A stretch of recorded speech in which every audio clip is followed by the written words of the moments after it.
කාන්තාවන් දෙදෙනෙක් මැදිරිට ඇවිල්ලා ඉන්නවා. මොකක්ද මේ අය කරන්න බලාපොරොත්තු වෙන්නේ? සහ මේ වැඩසටහන කොපමණ කාලයක් දුරට අපි කරගෙන යනවද? අද කතා කරමු. ඒ වගේම මගේ මිත්‍රයා අනුර විතානස් සමග ඉන්නවා. ආයිබෝන් ඔබතුමාටත්. ආයිබෝන් පැතුම්. මොකක්ද මේ අලුත් වැඩසටහන? ඊටම හොඳ ප්‍රශ්නයක්. ඒ වගේම මම මුලින්ම ඔබටත් ස්තුති කරනවා මේ වගේ අවස්ථාවක් මටත් ලබා දීම ගැන. ඒ වගේම ශ්‍රාවකයන් සියලුම දෙනාට සුබ සන්ධ්‍යාවක් උදෑසනක්. ඒ වගේම ප්‍රාර්ථනාව අලුත්ම දෙයක් අලුත්ම විදියට ගේන්නයි මේ අපේ ප්‍රයත්නය. ඇත්තම පැතුම් මේ ප්ලෙන්ටි වැලි රේඩියෝ එකට එහෙමත් නැත්නම් ස්වර්ණ FM ගුවන් විදුලි නාලිකාවට අලුතෙන්ම වැඩසටහනක් ගේන්න කියලා ඔබත් අපිට නිතරම ආරාධනා කරා. ඒ ආරාධනාවට අපිත් ඇත්තටම යම්කිසි යුතුයකමක් ඒ වගේම අපිටත් තියෙන යම්කිසි වගකීමක් මේ වගේ හොඳ දෙයක් ගෙනල්ලා හොඳ විදියට සමාජය දැනුවත් කරන්නට උත්සාහ ගන්න එක. ඉතින් අද ඇත්තටම අපි මම පුංචි පූර්විකාවක් ගෙන්න ඕන මේ වැඩසටහනට මොකද්ද කියන එකටත් ඉස්සෙල්ලා අපිට කවුද මේ සහභාගී වෙන්නේ කියන එක ගැන. මේක සාමාන්‍යයෙන් අපිට කරන වැඩසටහන වලටත් එහා ගිය මේක සුවිශේෂීත්වයක් තියෙනවා. මොකද අපිට ඊටමත් වටිනා සමාජයේ වටිනා කාන්තාවන් දෙදෙනෙක් සහභාගී කරගන්නට ලැබුණා මේ වැඩසටහනට. මම මුලින් මේ එතුමියන් දෙදෙනාගේ නම සඳහන් කරන්න කැමතියි. ආචාර්ය රසිකා කුමාරසිංහ ඒ වගේම චානුකා තිල්හානි. රසිකා කුමාරසිංහ කියන නම මෙල්බර්න් වලටත් එහෙමත් නැත්නම් ලංකාවටත් ස්වර්ණ FM ගුවන් විදුලි නාලිකාවටත් ඒ තරම් අමුත්තක් නෙවෙයි. ඇය ශ්‍රී ලංකාවේ සංවිධානවල ක්‍රියාකාරීව සමාජිකයෙක් ලෙස වසර ගණනාවක් අපත් සමගත් උරෙන් උර ගැඩි වැඩ කරා. ඒ වගේම එතුමගේ වෙනත් කටයුතු ඒ හා සමානව කරගෙන ගියා. ලංකාවේ දරුවන්ගේ අධ්‍යාපනයේ නංවාලීමේ වැඩසටහන් ගණනාවක් පුරෝගාමීව කටයුතු කර කාන්තාවක් හැටියට තමයි අපේ අය පළමුවෙන්ම සඳහන් කරන්නට හැකියාවක් ලැබෙන්නේ. ඒ වගේම ලංකාවේ පුවත්පත් ගුවන් විදුලි YouTube ඔස්සේ ඔබට ඇය හමු වී ඇති. ඇගේ වෘත්තිය ගැන කතා කරොත් තවත් සුවිශේෂත්වයක් එහි තියෙනවා. ඇය විද්‍යාඥවරියක්. ඇයට වෛද්‍ය පර්යේෂණ ශාස්ත්‍රයේ වසර 15ක පමණ සේවයක් කරලා ඒ පිළිබඳව අත්දැකීම් තියෙනවා. දැනට ඇය සේවය කරන්නේ මෙල්බර්න් නුවර සර් පීටර් මැකලම් පිළිකා පර්යේෂණ ආයතනයේ ආචාර්ය ධර්ම පිළිබඳව ජ්‍යෙෂ්ඨ කළමනාකාරිණිය ලෙසටයි. අපි ඉතින් ඇත්තටම ආඩම්බර වෙනවා ශ්‍රී ලාංකික කාන්තාවක් මෙවැනි තත්වයකට විදේශීයකදී ඒ වගේම ඕස්ට්‍රේලියාවේදී ළඟාවීම ගැන. රසිකා විශාඛා විද්‍යාලයෙන් උසස් පෙළ සමත් වෙලා පේරාදෙණිය විශ්වවිද්‍යාලයේ පශු වෛද්‍ය උපාධිය හදාරා තියෙනවා. ඇය ශ්‍රී ලංකා පශු වෛද්‍ය සභාවේ වාගේම ශ්‍රී ලංකා පශු වෛද්‍ය සංගමේ සමාජිකාවක්.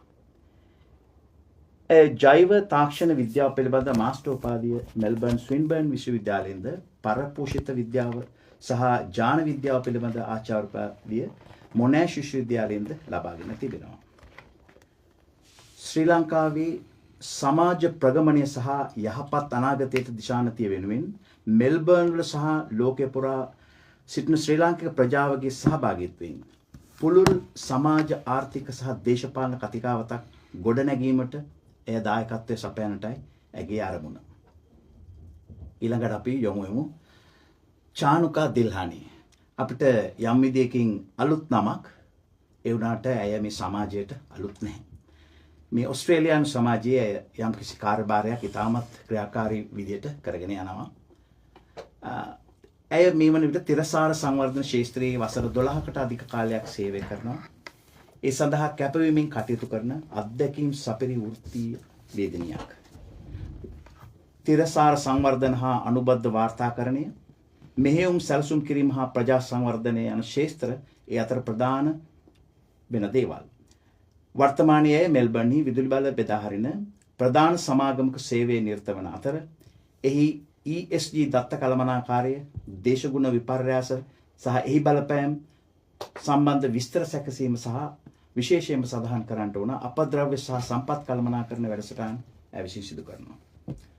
ඒ වගේම සමාජ පරිවර්තනය, කාන්තාවන් බල ගැනීම, සමාජ සුරක්ෂිතභාවය තහවුරු කිරීම, දරුවන්ගේ අයිතීන් ආරක්ෂාව තහවුරු කිරීම, නිදහස් චින්තනය යන අංශ කෙරෙහි කතිකාවතක් ගොඩනගන්නට ඈත් අපහා අද සම්බන්ධ වෙනවා. මම ඉතින් ඇත්තෙන්ම ආයිබෝවන් කියලා ඔබ දෙපළම පිළිගන්නවා මේ අලුත් ගමනක අලුත් විදියට හිතන්නට අපි යන වැඩසටහන සම්බන්ධයෙන්. ආයිබෝවන්. අයිපනයි. ඇත්තෙන්ම මම මගේ පූර්විකාවේ තවත් කොටසකට එන්න ඕන. විදේශගත ශ්‍රී ලාංකිකයි කාන්තාවන් දේශපාලන භූමිකාවක් තිබෙනවා. සමාජ පරිවර්තනය ඒ වගේම මොන හෝ අලුත් දෙයක් තමන්ගේ මව්බිමට ගේන්නට ලැබෙනු හොඳම අවස්ථාවක් කියලා මම විශ්වාස කරන්නේ. මේ අපි පටන් ගන්නේ එවැනි ගමනකට මූලාරම්භය. මේ වැඩසටහන විශේෂ වැඩසටහනක් වෙන්නේ අපේ ප්‍රේක්ෂකයාට ඇත්තෙන්ම අපි දෙන දේ ඕන් කොයිතරම් දුරට මේක ගෝචර කරගනීද කියන එක මතයි. ඉතින් මා විශ්වාස කරනවා අදින් පටන් ගන්න මේ වැඩසටහන ඔබේ අත්දැකීම්, ඔබේ අධ්‍යාපන පසුබිම, ඒ වගේම මේ රටේ ඔබ කරන රැකියාවලින්, ඔබ කරන ඔබගේ ඒ ප්‍රොෆෙෂනල් ඒ රෝල් එක ඇතුලේ අපිට කොහොමද ලංකාවට දෙයක් දෙන්න පුළුවන් වෙන්නේ කියන එක තමයි අපිත් හැමදාම බලන් ඉන්නේ.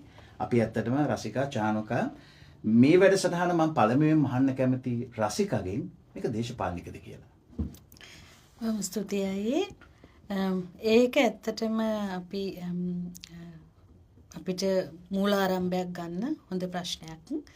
අපි මෙතන කතා කරන්න කියලා සැරසෙන මාතෘකාව තමයි අපේ අත්දැකීම් ඇසුරින් මේ ලංකාවට අපි කොහොමද යමක් දෙන්නේ කියන එක තමයි අපේ මේකේ මූලික අරමුණ. එතනදී අපි සමාජීය වශයෙන් ආර්ථිකමය වශයෙන් මේ තියෙන ප්‍රශ්න අපේ අත්දැකීම් එක්ක අපිට පේන විදිහට සාකච්ඡා කිරීම තමයි අපේ ප්‍රධාන අරමුණ. හැබැයි අපි මේ සමාජීය ප්‍රශ්නයක් ආර්ථික ප්‍රශ්නයක් කියන දේ කතා කරනකොට එතන තියෙන්නේ දේශපාලනය. මොකද අපිට දේශපාලනය ආර්ථිකයෙන් රටක ආර්ථිකයෙන් වෙන් කරන්න බෑ. එතකොට සමාජයක ප්‍රගමනය හෝ කඩා වැටීම අපිට දේශපාලනයෙන් වෙන් කරගන්න බෑ. මේක දේශපාලන කතිකාවතක් නොවුනත් මේකේ දේශපාලනය තියෙනවා. හැබැයි අපි මේක අපි එකම කිසිම පක්ෂයකට පක්ෂග්‍රාහී වෙන්නේ නැතුව බොහොම සමබර විදිහට කතා කරන්න තමයි උත්සාහ ගන්නෙ. මොකද මම විශ්වාස කරන විදිහට අපි හැමෝටම දේශපාලනයක් තියෙනවා. හැබැයි දේශපාලනය කියලා කියන්නේ තමන්ගේ ප්‍රතිපත්ති මාලාවක්. දැන් මට තියෙනවා මගේ දේශපාලනය සහ මාගේ ප්‍රතිපත්ති. හැබැයි මම පක්ෂයකට වැඩ කරන්නේ නැහැ.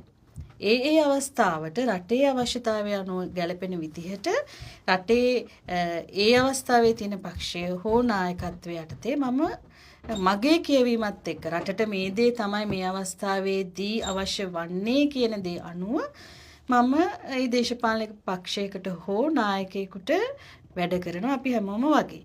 හැබැයි මෙතනදී අපි පක්ෂයක් නියෝජනය කරන්නේ නැහැ. මේක අපි සම්පූර්ණයෙන්ම අපේ අත්දැකීම් කොහොමද ලංකාවේ සමාජයට කාන්තාවන්ට එයාලගේ ප්‍රගමනයට දායක කරගන්න පුළුවන් වෙන්නේ කියන එක කියන්න තමයි හදන්නේ. හොඳයි රසිකා, ඒක ඉතාමත් වටිනවා ඔබේ අදහස්. මම ඇත්තෙන්ම ඊළඟට යොමුවෙන්න බලාපොරොත්තුව චානුකා වෙතටයි.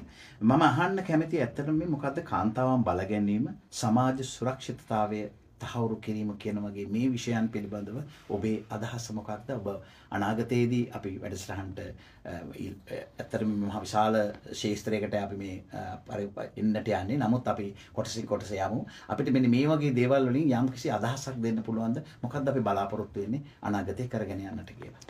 ඔව් අනුරය, ඇත්තටම මං හිතන්නේ ඒක මම වැඩ කරන ක්ෂේත්‍රය. ඒ කියන්නේ මම වැඩ කරන තිරසාර සංවර්ධනය, තිරසාරත්වය පිළිබඳ ක්ෂේත්‍රය ගත්තොත් එහෙම තිරසාරත්වය කියලා කියන්නේ සමහරු දකිනවා මේක පරිසරය විතරක්ද, එහෙම නැත්නම් වෙන කැලේ නැද්ද කියලා. ඒකට අතන මේක තිරසාරත්වය කියනකොට අපි බලනවා පාරිසරික, සමාජීය සහ ආර්ථික කියන කාරණා තුනම. එතකොට සමාජීය ස්ථිරසාරත්වය ගත්තොත් එහෙම එතකොට එතනදී අපි බලාපොරොත්තු වෙන්නේ මොකක්ද? එතන කියන්නේ මේ දැන් තියෙන ප්‍රජාව සහ ඉදිරියේදී ජීවත් වීමට නියමිත ප්‍රජාවකේ වෙල් බීయింగ్ එක, එහෙම නැත්නම් ඔවුන්ගේ යහපැවැත්ම සහ සුබ සාධනය කොහොමද අපි තහවුරු කරන්නේ? මොකද කිව්වොත් එහෙම ඒ යහ පැවැත්ම හෝ සුපසාධනය තහවුරු නොකර අපිට අනිත් තිරසාරත්වය කියන කරා යන ගමන ගන්න බෑ. ඒතකොට මේ තිරසාරත්වය තුලදී කතා කරන ප්‍රධාන මාතෘකාවක් තමයි කාන්තාවන් බලගැන්වීම කියන එක. එතකොට මිනිස්සු හිතනවා අපි කතා කරන්නේ මේ කාන්තා විමුක්තිය ගැනද එහෙම නැත්නම් මේ මොකද්ද මෙයාලගේ බලගන්නවන්න තියෙන්නේ කියන එක. ඇත්තටම අපි ලෝකය ගත්තොත් එහෙම කාන්තාවන් බලගැන්වීම කියන එක ඇත්තටම 100% එහෙම නැත්නම් 100% සිදු වෙලා නැහැ. ඉතින් ඒ හින්දා තමයි අපි කතා කරනවා ජෙන්ඩර් පේ ගැප් ගැන කතා කරනවා, ජෙන්ඩර් පැරිටි ගැන කතා කරනවා, ඊට පස්සේ ඉක්වල් ඔපචුනිටිස් ගැන කතා කරනවා, ඩයිවර්සිටි ඇන්ඩ් ඉන්ක්ලූෂන් ගැන කතා කරනවා. එතකොට ඒ වගේ දේවල් අපි කතා කරන්නේ මෙතන යම්කිසි ප්‍රශ්නයක් තියෙන හින්දා. ඒ කාන්තාවන්ට දිනයක් තියෙන්නේ. ඒ පිරිමින්ට දිනයක් නැත්තේ. නේද? එතකොට එහෙම වෙලා තියෙන්නේ ඇයි බයෝඩයිවර්සිටි වලට දිනයක් තියෙන්නේ. ඇයි එන්වයරන්මන්ට් එකට දිනයක් තියෙන්නේ. මොකටද? එහෙම වෙලා තියෙන්නේ.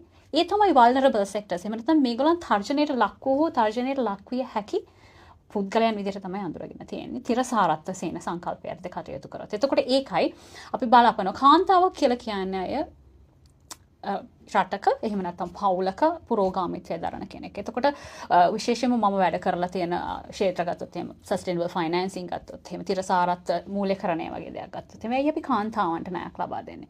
අපි විශ්වාස කරනවා ඒගොල්ලන් හොඳට මූල්‍ය කළමනාකරණය කරනවා කියලා. ඒගොල්ලන්ගේ වගකීම වැඩි තමගේ පවුල ගැන තමගේ දරුවෝ ගැන. එතකොට අපි විශ්වාස කරනවා මේ තිරසාරත්ව සංකල්පයට කාන්තාවක් බලගන්නවා කියන්නේ රටක් බලගැන්වීම, දරුවන් බලගැන්වීම, ඊළඟ පරපුර බලගැන්වීම කියන එක.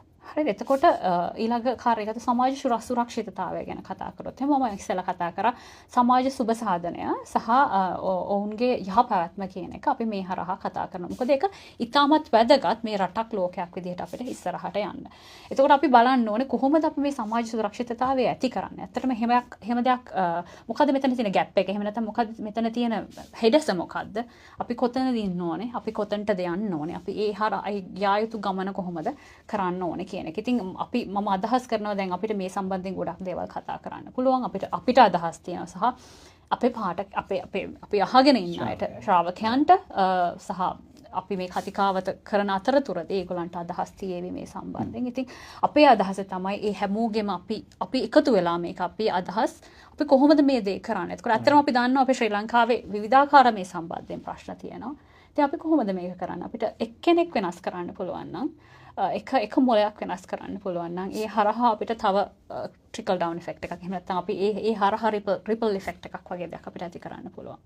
එතකොට ඒ හරහා තමයි අපි බලාපොරොත්තු වෙන්නේ මේක ට්‍රාන්ස්ෆෝමේටිව් චේන්ජ් එකක්. එහෙම නැත්නම් පරිවර්තනීය වෙනසක් කරන්න තමයි කිරීම තමයි ලොන්ග් ටර්ම් එහෙම නැත්නම් දීර්ඝ කාලීන අරමුණ වෙන්නේ. මම හිතන්නේ ඇත්තටම හරිම වටිනවා. විශේෂයෙන්ම සඳහන් කරන්නට ඕන පැතුම් අපි සාම්ප්‍රදායික ගුවන් විදුලි වැඩසටහන් වලින් ඈතට යන ගමනක් කියලා මේක ඉතාමත් වටිනා අද සමාජයට අවශ්‍යතාවයක් හැටියට මාසලකන්නේ මේ විදිහේ වැඩසටහන් මේ කරන්න යන දේ ගැන හිතනකොට ඒ වගේ මේ අදහස් ඉදිරිපත් වෙනකොට මට විශේෂයෙන්ම සඳහන් කරන්න ඕන ඔබත් මේ වගේ ශ්‍රාවක හදගැස්ම තේරුම් අරගත්ත මාධ්‍යවේදියෙක් හැටියට මේ වගේ දේවල් වලට ඉඩ දීම, මේ වගේ දේවල් වලට අවස්ථාව සැලසීම ඉතාමත් වටිනවා. ඒ වගේම අපි අර සම්ප්‍රදායෙන් පිට ගිහිල්ලා යම්කිසි දෙයක් සමාජයට කරන්නට හොඳම අවස්ථාවක් තමයි මේ ඔබ විවෘත කරලා දීලා තියෙන්නේ. ඇත්තෙම මම ඊළඟට අහන්න කැමති රසිකා මේන් ඔබ බලාපොරොත්තු වෙන්නේ ඇත්තට මේ වැඩසටහන් තුළින් ඔබ බලාපොරොත්තු වෙන්නේ දේ සරලවම කිව්වොත් මොකක්ද? සරලවම කිව්වොත් අයි මේකෙන් අපි බලාපොරොත්තු වෙන්නේ අපිට මම මෙහෙම කතා කරොත් අපි ගොඩාක් හිතනවා ගොඩාක් දකිනවා කතිකාවත් වලදී පාවිච්චි කරන වචනයක් තමයි මේ දූපත් මානසිකත්වය නැත්තම් ලිඳේ ඉන්නේ ගෙම්බෝ. එතකොට ඒ වගේ දේවල් අනිත් එක අපේ කල්චර් එකේදී අපේ කාන්තාවට තියෙන තැන. එතකොට කාන්තාව කියන්නේ අම්මා කියන එක විතරද? අර ඒ වගේ දේවල් එක්ක අපි කාන්තාවට දීලා තියෙන තැන හරිද කියන එක මං හිතනවා කතිකාවතක් පටන් ගන්න හරි නැත්නම් ඒක දිගට ගෙනියන්න ඕන තැනක් කියලා. අපේ බලාපොරොත්තුව තමයි මේ අපි මෙතන අර ලෝකෙන් එහාට ගිහිල්ලා අපි ඇත්තටම කිව්වොත් ලෝකයේ දිනලා තියෙන මිනිස්සු. ලෝකයේ දිනලා තියෙන කාන්තාවෝ. අපි ආවේ කොතනින්ද? අපි ආවේ අර දූපතේ. දැන් අපිට පුළුවන් නම් ඇයි අපේ කාන්තාවන්ට බැරි කියන එක එයාලට පහදලා දීම ගොඩාක් අපි වගේ අය ඉන්නවා. ගොඩාක් අපි වගේ අය ඉන්නවා. එතකොට එයාලා අපි කරන්න හදන්නේ අපිව එක්සාම්පල් එකක් විදිහට එයාලට පෙන්නන එක. හරි මේක තමයි විදිහ කියලා කියන්න. අනිත් එක තමයි අපි ඇතුලේ ඉන්නකොට ඒ දූපත ඇතුලේ දැන් සැමන්ටින් එකක් ඇතුලේ ගන්නකොට ඇතුලේ ඉන්න කෙනාට පේන දේ නෙමෙයි උතන උඩින් බලන කෙනාට පේන්නේ. අපි කියන්නේ බර්ඩ්ස් අයි වීව් එක කියලා. මොකක් හරි දෙයක් තේරුම් ගන්න අපිට බර්ඩ්ස් අයි වීව් එක පේන්න ඕනේ. නැත්තම් අපිට හැම උතන තියෙන නෙට්වර්ක් එකක්ම හැම දෙයක්ම ඇනලයිස් කරගන්න බෑ. ඇතුළේ ඉන්න කෙනාට බෑ. ඒ වගේ කාන්තාවන්ට ඒ වගේ දකින්න බැරි කාන්තාවන්ට අපේ පර්ස්පෙක්ටිව් එක අපේ අයිඩියාස් දීලා නෑ මේක නෙමෙයි ඔයාලට පේන දෙයට එහා ගිය දෙයක් තව තියෙනවායි කියලා කියන්න ඕන දෙයක්. අනිත් එක තමයි දැන් අපි මේ අපේ සමාජය ගත්තාම පීතෘ මූලික සමාජයක ගෙදර ලොක්ක තමයි අම්මා.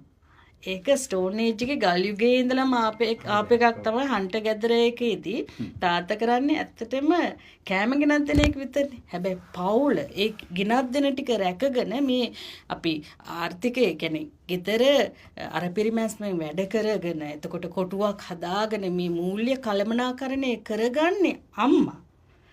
ඒ වුණාට අපි අද ඒක අමතක කරලා තියෙනවා. කාන්තාවට බෑ කියලා අන්න ඒ වගේ තත්වයකට පත් කරලාද කියලා අපිට හිතෙනවා සමහර තැන්වලදී. මොකද නිකං දෙන්න පුරුදු කරොත් එහෙම බෑ කියලා පුරුදු කරොත් එහෙම අර අපි කියන්නේ අර ධනාත්මක චින්තනයක් නැති වුණොත් එහෙම අර අභිප්‍රේරණයක් නැති වුණොත් එහෙම එයාලා හිතනවා Tamanට කරගන්න බෑ කියලා. ඒ නෙගටිව් චින්තනය තමයි කියන්නේ ඍණාත්මක චින්තනය තමයි ඇත්තටම අපිට බැරි කරන්නේ.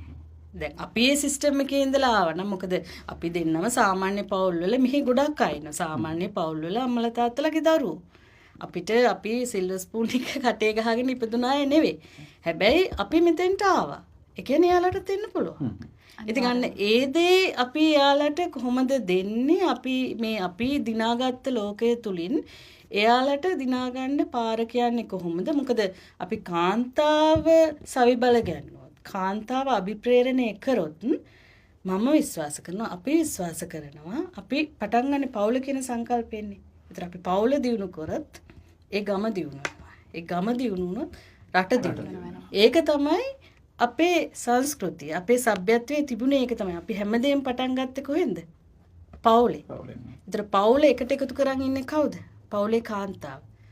එතකොට අපි රට හදන්න ඕනේ නම් ගම හදන්න ඕනේ නම් පවුල හදන්න ඕන නම් අපි ඉස්සෙල්ලා හදන්න ඕනේ කවුද? කාන්තාව. ඒක තමයි අපේ අරමුණ. ඔබ රසිකා ඇත්තෙන්ම තවත් සරලව දෙයක් චානක එකතු කරන්න පුළුවන්ද ඔබේ අදහසින්?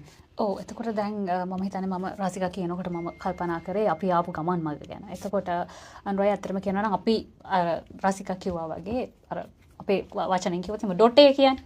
ඔව් ඩොටේ ඉඳලා ආපු චරිත. ඉතින් ඇත්තටම ගැහණු කෙනෙක් විදිහට මම හිතන්නේ ලංකාවේ මේ වගේ තැනකට එන්න ඉතාමත් අභියෝග ගොඩක් තියෙනවා. ඉතින් එතකොට මම දකින කාරණේ තමයි එතකොට අපිට අපේ පවුල, අපේ අම්මා, විශේෂයෙන්ම අපේ අම්මා, මගේ ආච්චි අම්මා. ඒතර මගේ ආච්චි අම්මයි අම්මයි තමයි මම හිතන්නේ අපේ පවුලේ මූලිකුනේ. ඒතර ඒගොල්ලන්ගෙන් ලැබුණ බල ගැන්වීම, ඒ වගේම මගේ ගුරුවරයන්ගෙන් ලැබුණ බල ගැන්වීම සහ ඒ දේවල් හින්දා තමයි අපි තල්ලු වෙලා මෙතනට අපිට තිබුණා හරි කන්ඩියුසිව් එන්වයරන්මන්ට්. ඒ කියන්නේ අර හැදෙන්න සුදුසු සතුටුදායක එන්වයරන්මන්ට් එකක් වෙනවා. පැලයක් වුණත් වැඩෙන්නේ නැහනේ.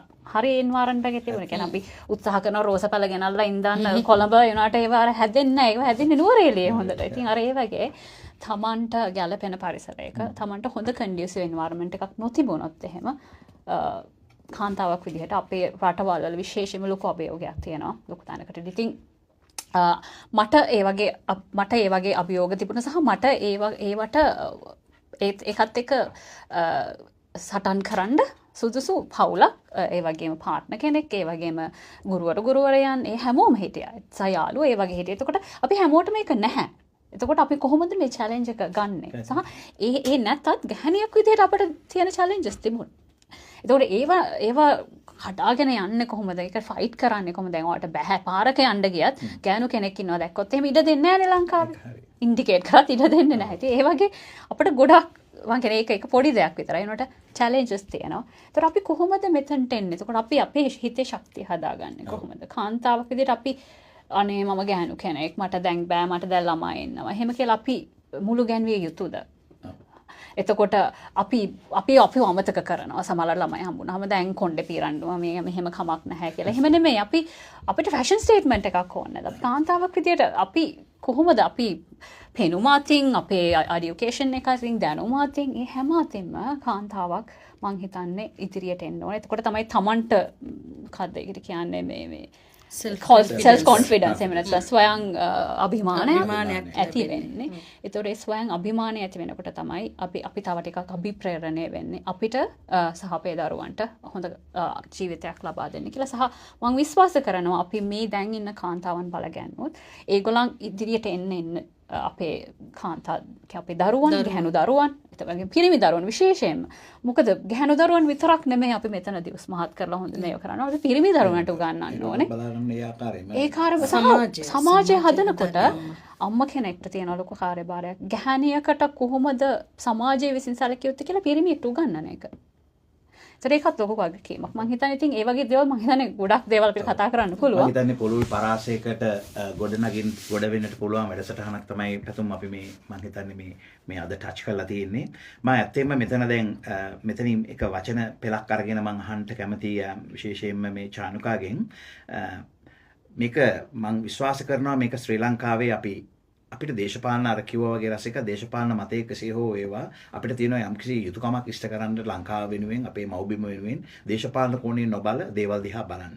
මේක එක තැනක තියෙනවා චානුකා ඔබේ මේ පූර්විකාවේදී මම සඳහන් කරා යම් දල වශයෙන් අපද්‍රව්‍ය සහ සම්පත් කළමනාකරන වැඩසටහන. මේක හරි සුවිශේෂී දෙයක්. ඇත්තටම ලංකාව වගේ රටකට යම් දෙයක් අපිට දෙන්නට පුළුවන් නම් මම දන්නේ ඒක කොයි විදිහට අපිට මේක ට්‍රාන්ස්ෆෝම් කරගන්න පුළුවන් වේද කියලා ප්‍රායෝගික පැත්තට. නමුත් අපි මේ කරන්නේ ඒ කතිකාවක් ඇති කරන එක. අපි මේකේ යම්කිසි දෙනෙක් යම්කිසි විදියකට මේකේ අදහසක් ගන්නත් පුළුවන්. ඊට අමතරව මේක සාකච්ඡාමය වටේකට ගිහිල්ලා ඊළඟට අපිට මේ වැඩසටහන් වලින් අනාගතයේ අපි පුළුල් විදිහට ගියොත් අපිට පුළුවන් මේක කට එකතු කරගන්න මේකට. මේකේ අදහස් ඒ ගැන සාකච්ඡා කරන්න. මේක ඇත්තටම මේ අපි රටවල් ඉඳගෙන බොහෝ වෙලාවට ප්‍රායෝගික එහෙම නැත්නම් ප්‍රාදේශීය දේශපාලනය ගැන කතා කරනවා. අපිත් එහෙමයි පුද්ගලිකව අපි අපේ සමාජ මාධ්‍යෙට ගියාම අපි සරල විදියට බොහොම පාලනය මට්ටමින් මේ දේශපාලනයක් ගැන තමයි කතා කරන්නේ. weekend backyard politics. ඒ වගේම මම හිතනවා එහාට ගිහිල්ලා අපිට මේ රජය රටේ රජයේ කාගේ හෝ වේවා අපිට තියෙන යුතුයකමක් අපි දන්න දේ දෙන්න. ඒ වගේම අපෙන් යම් කිසි දෙයක් රටට දායාද කරන්න. අපි අත්දැකීම් ලැබපු අය. ඔබ කිව්වා වගේ අපි ඈත ඉඳගෙන මේ ලයිට් එක දිහා බලනකොට තමයි අපිට මේක ඔක්කොම හොඳට පේන්නේ. ඉතින් එහෙමනම් අපි දන්න දේවල් ටිකක් තියෙනවා. අපිට මේක කොහොම හරි ඒ රටට දී ගන්නයි අපි මේ උනන්දු. ඒක තමයි අපි මේ රේඩියෝ වැඩසටහන් මම විශ්වාස කරනවා දැන් අවුරුදු 25ක් තිස්සේ පැතුම් මේ වැඩසටහන් කරගෙන යනවා. ඇත්තටම මේක මහ විශාල කාර්යභාරයක්. මේ තුලින් යම්කිසි කෙනෙක් යම්කිසි දෙයක් අනිවාර්යෙන් අවබෝධ කරගෙන ඇති. ඒ වගේම මේ වැඩසටහන් වල යථාර්ථයත් ඒකයි මම විශ්වාස කරන්නේ. නැත්නම් මෙතන මෙහෙම පැය ගාණක් තමන්ගේ කාලයෙන්, තමන්ගේ ධනය, තමන්ගේ ශ්‍රමය වියදම් කරලා මේ ඇවිල්ලා කරන්නේ යම්කිසි දෙයක් තමන්ගේ මව්බිමට දෙන්න. මව්බිමේ ගුණ සුවඳ දෙන්න නේද? එහෙමනම් මම හිතනවා චානුකා අපිට පුළුවන්කම ලැබෙවි. මෙන්න මේ පිළිබඳව පොඩි අදහසක් දෙන්න. අපේ කාල වේලාවත් එක්කම මේ ගැටණේකුත් අපිට එනවා ඉස්සරහට. ඒ මොකද්ද මේ අපද්‍රව්‍ය හා සම්පත් කළමනාකරන වැඩසටහන? ඔව්. එතකොට මෙතන අපද්‍රව්‍ය කියලා කියන්නේ විශේෂයෙන්ම අපි කතා කරන්නේ වේස්ට්. එහෙම නැත්නම් කුණු ප්‍රශ්න ගැන තමයි මේ කතා කරන්නේ. එතකොට පහුගිය කාලේ ගොඩක් තිබුණා සහ අපි ජීවත් වෙන ගොඩක් අපි දන්නා ඔය කුණු ප්‍රශ්නේ හරි ප්‍රශ්නයක්. එතකොට ඇත්තටම මම හිතන්නේ ඕස්ට්‍රේලියාව කියලා කියන්නේ ඉතාමත් හොඳ විදිහට කසල කළමනාකරණය කරන රටක්. එතකොට අපි දැකලා තියෙන විශේෂයෙන්ම අපි කෝපරේට් එකක් විදිහට කසල කළමනාකරණය මම ඇත්තටම වැඩ කරන්නේ ගොඩක් වෙලාවට කෝපරේට් එකක් විදිහට කසල කළමනාකරණය කිරීම සම්බන්ධයෙන්. එතකොට එතනදී අපිට මොකක්ද hazardous waste. එහෙම hazardous waste non hazardous waste කියන කාරණා දෙක. ඊට පස්සේ අපි composting කරන්නේ කොහොමද? එතකොට මේ කසල වලින් කොහොමද කසල යොදාගෙන එනර්ජි නිෂ්පාදනය කරනවා නම් ඒ වගේ දේවල් දැන් අපේ ඕස්ට්‍රේලියාවේ තියෙන waste expo කියලා හැම අවුරුද්දකම තියෙන දෙයක් තමයි. ඒතකොට එතනදී ඒ වගේ ආයතන ඇවිල්ලා කතා කරනවා. ඒතකොට අපිට ලොකු දැනුම් පද්ධතියක් තියෙනවා මේ හරහා දෙන්න පුළුවන්. ඒතකොට අපි ලංකාවේ කසල කළමනාකරණය කියලා ගත්තොත් එහෙම මම දැන් මේ පාර ගෙදර ගිය වෙලාවේ ඔක්කොම කුණු ටික එකට එකතු කරලා අර general waste ඔක්කොම ටික ගිහිලා දානවා. කොහෙද ඒ කුණු කන්දක් උඩට ගිහින් අතාරිනවා. එතකොට දැන් අපිට මතකයි මේක නාය ගිහිල්ලා ලොකු ප්‍රශ්න වගේක් වුණා. එතකොට අපි මේක ඇත්තටම අපිට කළමනාකරණය කරන්න බැරිද? මේක කළමනාකරණය කර හැකි. එතකොට කළමනාකරණය කරන්න අපි මොනවද කරන්න ඕනේ? එතකොට අපි නිකන් කුණු ටික විසික් කරලා නිකන් අත පිහදගෙන ඉන්න එක. එතකොට නිකන් හිතෙන්නේ නැද්ද අඩු ගානේ? හිතට ගිල්ටි එකක් එන්නේ නැද්ද මේක කොහෙද යන්නේ කියලා. අර ඒ වගේ අර එකක් තමයි අපේ මානසික අපි හිතන විදිහ වෙනස් වෙන්න ඕනේ. සහ අපිට මේකට කරන්න පුළුවන් දේවල් ගොඩක් තියෙනවා. ලොකු දැනුම් පද්ධතියක් අපිට අපේ රටට තබා දෙන්න පුළුවන්. ඒ වගේම මේ සම්බන්ධයෙන් කටයුතු කරන විද්‍යාඥවරුන් අපේ රටේ ඉන්දියාවේ විශේෂයෙන්ම සහ මේ හරහා ඉකොනොමික් බෙනිෆිට් එකක් හදා ගන්න පුළුවන්. මිනිසුන්ට ඔන්ටර්ප්‍රිනර්ස්ලා බිහි කරන්න පුළුවන් අවස්ථාවන් ගොඩක් තියෙනවා. ඒ ගැන මට ඉදිරියේදී කතා කරන්න පුළුවන් වෙයි. ඉතින් ඒ වගේ ගොඩක් දෙන්න පුළුවන්. මම හිතන්නේ මේක අපි අනිත් එක තමයි අපි කතා කරන්නේ holistic sustainability කියන්නේ. holistic කියලා කියන්නේ හැම පැත්තම අපි cover කරන්න ඕනේ. ගහක් හිටවලා දැන් අපි sustainable කියනවට වැඩිය මිනිහෙක්ට ෆිල්ටර් එකක් දීලා දැන් අපි socially sustainable කියනවට වැඩිය යමක් තියෙනවා. ආයතන වලට රජයක් විදිහට සහ individually මිනිස්සු විදිහට අපිට කරන්න පුළුවන් දේවල් ගොඩක් තියෙනවා. ඉතින් අපි අවස්ථාව ලැබෙනවා නම් මම තාමත් සතුටින් ඒ දේවල් බෙදා ගන්න කැමතියි. මොකද මම මෙහෙ විතරක් නෙමෙයි මම ගොඩක් යුරෝප් එක්ක වැඩ කරලා තියෙනවා. ඒ වගේම අපි ඉම්පැක්ට් ඉන්වෙස්ටර්ස්ලාත් එක්ක වැඩ කරනවා. යුරෝපීය තිරසාර සංවර්ධන ආයතන, ඊට පස්සේ ඒෂියා පැසිෆික් ආයතන, ඒ වගේ ගොඩාක් ආයතන එක්ක අපි වැඩ කරලා තියෙනවා. සහ ලංකාවේ ඒ වගේ දේවල් ඉම්ප්ලිමන්ට් කරන්න කටයුතු කරලා තියෙනවා. ඉතින් අපිට පුළුවන් යමක් කරන්න. ඉතින් ඒ ඉඩ ලැබෙන විදිහට සහ අපේ ප්‍රේක්ෂකයන්ගේ තියෙන අදහසත් එකතු කරගෙන විශේෂයෙන්ම මම කැමතියි ඒක කියන්න. ඉතින් අපි කරමු නේද මොකක් හරි අලුත් දෙයක්. ඊළඟට රසිකා ඔබ ආචාර්යවරියක්නේ. මම ඉතින් අර ආචාර්යවරියෙක් වහම පොඩි බයකුත් වෙනවා මේ දවස්වල හැතුම්. මොකද අපිට පොඩ්ඩක් සහතිකාරයෙන් මේ බල්ලා තමයි මේ ආචාර්යවරු ගන්න වෙන්නේ ඉස්සරහට. මොකද මේක අපේ වැරද්දක් නෙමෙයි. මේක මේ පොඩි ක්‍රමවේදයේ වැරද්දක් හින්දා. ඒ කොහොම වෙතත් අපි දන්නවා ඔබ ආචාර්යවරියක් කියලා. නැත්තම් ඔබට මොනෑෂ් විශ්වවිද්‍යාලයෙන් ඒක ලබාගත්ත කියලා අපි දන්නවා. අපි හෙන්ක්ස් චෙක් කරලා බැලුවා. බොහොම ස්තුතියි. ඊළඟට මේ ඔබ මේ ආචාර්යවරියක් හැටියට ඒ සේවයක් කරන අතරේ ඔබ මේ වෙල්බීන් කෝච් කෙනෙක් සහ ලීඩර්ෂිප් කෝච් කෙනෙක්. ඒ කියන්නේ මේ යහ පැවැත්ම පිළිබඳවත් නායකත්ව පිළිබඳවත් උපදේශිකාවක් විදිහට කටයුතු කරනවා. පොඩ්ඩක් ඒ ගැන අපිට කියන්නේ ඒක බොහොම ප්‍රොජෙක්ට් වෙන විශාල මේ අවශ්‍යතාවයක් තියෙන විෂයක් කියලා මම විශ්වාස කරන්නේ. ඔව් ඒක ඇත්තටම මම මේකත් වැදගත් වෙනවා. මම වැඩ කරන්නේ කාන්තාවන් එක්ක. මම වැඩ කරන්නේ කාන්තාවන් එක්ක සහ දැරියන් එක්ක. එයාලගේ වෙල්බීන් එකයි එතකොට ඒ කියන්නේ යහපැවැත්ම කොහොමද වැඩි කරගන්නේ කියන එකයි සහ එයාලට ලීඩර්ෂිප් ස්කිල්ස්. අර මම කිව්ව ඉස්සෙල්ලා දැන් ගෑනු ළමෙක් කිව්වහම මෙහෙමයි කියන අර පොඩක් බැක්සීට් ඉන්න ඕනේ කියන කොන්සෙප්ට් එකත් එක්ක ඔය අපේ සවුත් ඒෂියන් කල්චර් එකේ තියෙන එකක් ලංකාවේ අඩුයි අනිත් රටවලට වැඩිය. ඉතින් ඒකත් එක්ක තියෙන මේ මානසිකත්වයත් එක්ක එන අයගේ කොහොමද ලීඩර්ෂිප් ස්කිල්ස් වැඩි කරන්නේ? මොකද ලෝකයේ දිනන නම් දියුණු වෙන්නේ නම් එයා ලීඩර්ෂිප් ස්කිල්ස් තියෙන්න ඕනේ. දැන් ගෙදරක අම්මා කෙනෙකුට උනත් එයා තමයි ලීඩ් කරන්නේ ෆැමිලි එක. එයාට ලීඩර්ෂිප් ස්කිල්ස් තියෙන්න ඕනේ. කොහොමද එයාලා ඒක දියුණු කරගන්නේ? ස්පෙෂලි මේ වගේ රටකට ආවම යහපැවැත්ම ගැන කතා කරනවා නම් දැන් ගොඩක් අපි කාන්තාවන් මේ රටවලට ස්කිල් මයිග්‍රේෂන් වලින් ආවා කියමුක. එතකොට එහෙ හොඳ ජොබ්ස් කරලා බොහොම අර අපි කියන්නේ ස්ටේටස් තියනවා කියලා. එහෙම ඉඳලා උදව්වට කට්ටිය ඉඳලා වැඩ කරගන්න. එහෙම ෆැමිලිස් වලින් මෙහාට මයිග්‍රේට් කරාට පස්සේ ගොඩක් දුරට කාන්තාවන්ට වෙන දෙයක් තමයි එයාලට මෙහි ආවහම අර ගෙදර අර සපෝට් සිස්ටම් එක ලංකාවේ තිබුණ එක නැති වෙලා යනවා. ඊට පස්සේ තමන් උයා ගන්න ඕනේ. තමන් ක්ලීන් කර ගන්න ඕනේ. තමන් ළමයි බලා ගන්න ඕනේ. තමන් ඩ්‍රයිව් කරන්න ඕනේ. ඔය ඔක්කොම ටික කර ගන්න ඕනේ. හැමෝම නෙවෙයි මම මේක කියන්නේ. හැබැයි අර සවුත් ඒෂියන් පිරිමියා එන්නේ සවුත් ඒෂියන් මෙන්ටැලිටි එකත් එක්ක ගොඩක් වෙලාවට. එතකොට මෙහෙට ආවට පස්සෙත් අර ඔක්කොම සපෝට් සිස්ටම් එකත් එක්ක අම්මා කරගත්ත වැඩ ටික මෙහි ආවම තනියම කරන්න වෙනවා.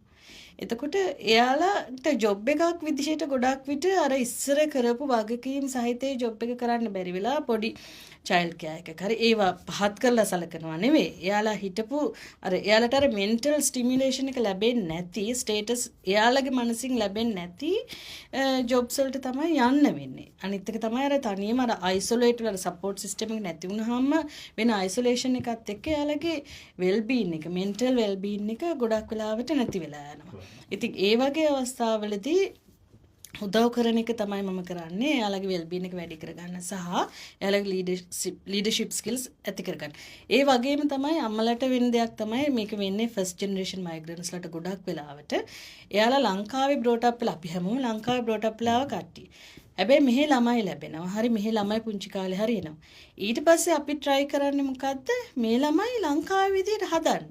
හැබැයි ලංකාවේ විදිහට අපිට හදන්න බෑ. මොකද අපි අද මෙහෙම ඉන්නේ අපේ සමාජයෙන් අපිව ෂේප් අප් කරපු නිසා. ඒ සිංහල බෞද්ධ සමාජය තමයි අපිව මේ තත්ත්වයට අදපත් කරලා තියෙන්නේ. ඉතින් එහෙම නැති සමාජයක අපි අර ලාංකික අපේ විදිහට දරුවෙක් හදන්න හදනවා. හැබැයි ළමයාට මේක හරි ඒලියන්. ඒ කියන්නේ හරි අමුතු දෙයක්. මොකද ළමයා දකින්නේ මේ සංස්කෘතියනේ.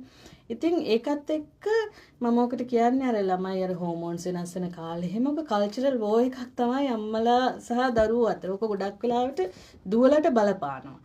ඉතින් ඒකත් එක්ක අම්මලයි දුවලයි අතර ඇති වෙන ඝට්ටනයත් එක්ක කොහොමද මේක නැති කරලා කොහොමද අපි හැමෝටම සතුටු වෙන්න පුළුවන් විදිහකට මේ දරුවෝම හදාගන්නේ කියන ඒ පැත්තට තමයි මම ගොඩක් වෙලාවට සවුත් ඒෂියන් විමෙන්ලටයි ළමයින්ටයි ගෑනු දරුවන්ට මම උදව් කරනවා. තව මට පුංචි දෙයක් අර චානු කීව එකටයි අය කීව එකටයි එකතු කරන්න ඕනේ. දැන් කාන්තාව දෙන්නෙක් ඇවිල්ලා කාන්තාව සවිබල ගැනීම කියනකොට අපේ කට්ටිය කඩු කිනිසි අමෝරාගෙන දැන් ඉන්න ලෑස්තිලා ඉන්නවා. අන්න රයිට්.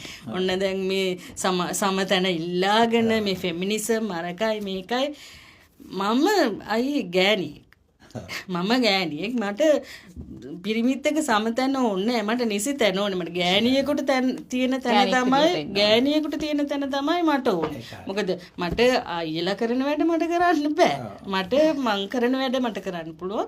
හැබැයි එතන තියෙන එකම දේ තමයි අයේ ගෑනු ළමයෙකුට බොඩි බිල්ඩින් කරන්න ඕන නම් ට්‍රක් ඩ්‍රයිවර් කරන්න ඕන නම් කෙනෙක් වෙන්න ඕනේ නම් එයා ගෑනු ළමයෙක් නිසා ඒක නවත්තන්න හොඳ නෑ කියන තැන මම ඉන්නවා. අන්න ඒක තමයි මම කියන්නේ නිසි තැන කියලා. අපි ඉල්ලන්නේ අර ඒක ගොඩක් අය මේ වරදව වටහා ගන්න දෙයක් ගෑනු අය සහ පිරිමි අය හැමෝම වරදව වටහා ගන්න දෙයක් ඉල්ලන්නේ මේ ගිහිල්ලා මේ පාරට ගිහිල්ලා රෑ මේ 2-3 වෙනකන් ඉඳලා ක්ලබින් ගිහිල්ලා අර පාරේ රණ්ඩු කරලා ගහමරා ගන්න තැන නෙමෙයි ඉල්ලන්නේ අර සෙරිබ්‍රල් ස්පේස් එක. අපිට CEO කෙනෙක් වෙන්න ඕන නම් ගෑනු දරුවෙකුට අපි යාට සමානාත්මතාවය නෙමෙයි සාධාරණ විදිහට එයාට ඕන රිසෝසස් හදලා දෙන්න ඕනේ. ඒක හරියට පිරිමි ළමයෙකුට දෙන රිසෝසස් ඔක්කොම ගෑනු ළමයෙකුට දීලා එතෙන්ට ගන්න බෑ. ඒක හරියට චානුට කන් ඇහෙන්නේ නැත්තම් මට ඇස් පේන්නේ නැත්තම් සමානාත්මතාවය කියලා ඇස් කණ්ණාඩි දීලා හරියන්නේ නැහැ නේ. චානුට දෙන්න ඕනේ හියරින් ඒඩ්ස් මට දෙන්න ඕනේ ඇස් කණ්ණාඩි. ඒ වගේ ගෑනු ළමයින්ට අවශ්‍ය දේවල් ටිකක් තියෙනවා ඒ ගෝල්ස් වලට රීච් කරන්න. ඒතර ඒවා අපි ලබා දෙන්න ඕනේ. මම ඉන්නේ ගෑනු කෙනෙක් කියන ගෑනු කෙනෙක්. ෆෙමිනිසම් කියලා කියන්නේ ඒ රෝල් එක අම්මා කියන රෝල් එක කාන්තාව කියන රෝල් එක අපිට ඔක්කොම කරන්න පුළුවන්. අපි දෙන්නම highly educated. අයියක දන්නවා. ලොකු වගකීම් සහිත ජොබ් කරන්නේ. ළමයි ඉන්නවා දෙන්නටම දෙන්නක. හස්බන්ඩ්ලා ඉන්නවා. මේ ඔක්කොමත් කරගෙන තමයි අපි මේ දේවල් කරන්නේ. ඒ හැමදේම කරන්න කාන්තාවට ශක්තිය තියෙනවා. ඒක තමයි ෆෙමිනිසම් කියන්නේ. ඉතින් මම මගේ ෆෙමිනිසම් තියෙන එතන මම ඉල්ලන්නේ ගෑනිට තියෙන තැන දෙන්න කියලා. ඇත්තෙන්ම හොඳ පූර්වාදර්ශී කාන්තාවන් දෙදෙනෙක් අපිට මේ හමුුනේ. අපි හරි ආඩම්බරයි ඔබගේ ජයග්‍රහණයන්. ඒ වගේම ඔබ ඕස්ට්‍රේලියාවේ ඇවිල්ලා කාන්තාවන් සවිබල ගැන්වීම පිළිබඳව ශ්‍රී ලාංකිකයින් දැනුවත් කරන්නට මේ වගේ වැඩසටහන් කරන්නට ඉදිරිපත් වීමම ඒක සුවිශේෂී කාරණාවක්. ඒ වගේම මේ යම් කතිකාවක් අපි ගොඩනගා ගත්තොත් එහි ප්‍රතිලාභය ශ්‍රී ලංකාවට ගෙනියන්නටත් අපිට හැකියාව ලැබෙයි කියලා මම විශ්වාස කරනවා. පැතුම් මම හිතනවා අපි ලොකු කාලයක් ගත්තා. නමුත් ඔබටත් අපි නැවත වරක් ස්තුතිවන්ත වෙනවා මේ කරපු මේ දීපු අවස්ථාවට. ඒ වගේම මම විශ්වාස කරනවා ඔබ දෙදෙනාත් ලැබෙන සතියේ ඉඳලම මේවා සෙග්මන්ට් වලින් අපිට මේ පුළුල් පරාසයන් වල දේවල් යම් කොටස් වශයෙන් විනාඩි 15ක හෝ 20ක වැඩසටහන දිගින් දිගටම අපිට ලබා දෙන්න කටයුතු කරයි කියලා. බොහොම ස්තුතියි අද මේකට සහභාගී වුණාට. බොහොම ස්තුතියි.